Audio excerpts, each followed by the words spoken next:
Hello. কে বলছেন? দেখো তো, চিনতে পারছো কি না আমাকে? না, চিনতে পারছি না। বলেন কে আপনি? এত তাড়াতাড়ি ভুলে গেছো আমাকে?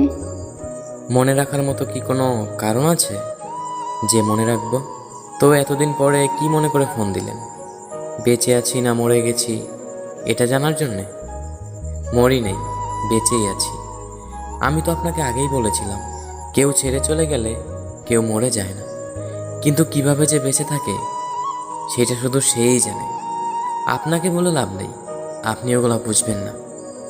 আচ্ছা যাই হোক, এত কিছু আপনাকে বলে কি হবে? আপনি কেমন আছেন? আচ্ছা, একটা কথা বলবো, রাখবে? বলেন, জিজ্ঞেস করার কি আছে? আমাকে কি তুমি করে বলা যায় না একবার?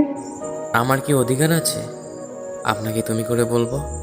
বললেন না তো, কেমন আছেন আপনি?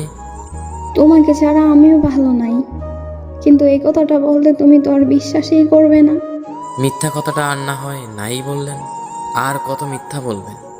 তোমার মনে হয় আমি মিথ্যা বলছি? বাহ।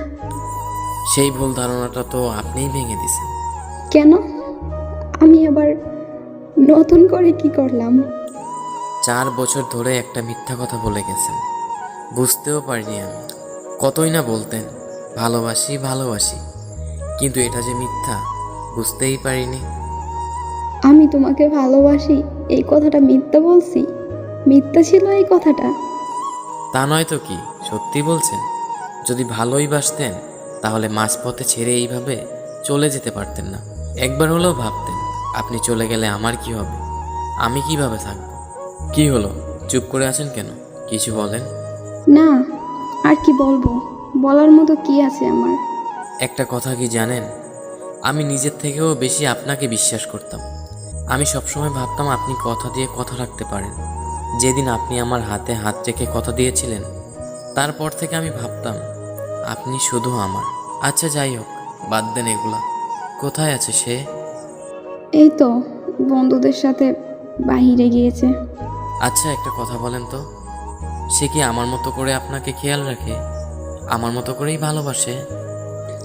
জানতে হবে না, জেনে আর কি হবে? আমি তো সবসময় অপরাধী ছিলাম। যখন তোমাকে ভালোবাসতাম তখন আমার ফ্যামিলি সবাই বলতো আমি নাকি তাদের কথা ভাবি না, তাদের কথা শুনি না।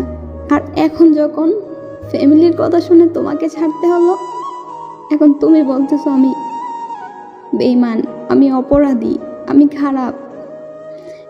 কিন্তু আমি খারাপ আছি না ভালো আছি সেটা কেউ কোনোদিন জানতে চাইলো না। তোমরা সবসময় নিজেরা নিজেদের বিষয়গুলোই ভাবো। এখন আমাকে এসব কথা বলে লাভ নেই। আমি জেনেই বা কী করব? যদি এত কিছুই বলার ছিল, এত কিছুই জানানোর ছিল, আমার হয়ে আমার থেকে সব কিছু বলতেন, আমার পাশে থেকে আমার হাতে হাত রেখে সব কিছু শেয়ার করতেন, নিজের কষ্টগুলো ভাগাভাগি করে নিতেন। মাঝপথে এভাবে ছেড়ে চলে যেতে পারতেন না। একটাবার আমাকে সব কিছু বলতে পারতেন, কিন্তু বলেননি। সবসময় ভাবতাম আপনার কোনো প্রবলেম হলে, আপনার কোনো কষ্ট হলে সেগুলো আমাকে বলবেন, যেন আমি সব কিছু আপনার পাশে থেকে হাতে হাত রেখে ঠিক করে দিতে পারি। কিন্তু না, আপনি আপনার কথা ভেবে, আপনার ফ্যামিলির কথা ভেবে আমাকে মাঝপথে একা রেখে ছেড়ে চলে গেছেন। আচ্ছা, এখন রাখতে হবে, সে চলে আসবে। আর পারলে আমাকে ক্ষমা করে দিও, নিজের জীবনটা নতুন করে গুছিয়ে নিও। আর আমি তোমাকে সত্যিই ভালোবাসতাম, আমারও কিছু করার ছিল না। আমি পরিস্থিতির শিকার হয়ে বিয়েটা করতে বাধ্য হয়েছিলাম, কিন্তু তুমিও তো সেটা বুঝবে না। কেন বুঝবে? আমার মা বাবাই যেহেতু বুঝে নাই, তুমি তো একটা পরের ছেলে, তুমি আমাকে কি করে বুঝবে? সত্যি আমিও ভালো নাই, আর যদি পারো আমাকে ক্ষমা করে দিও। ভালো থেকো। আচ্ছা, রাখলাম। এই শুনেন, হ্যালো হ্যালো।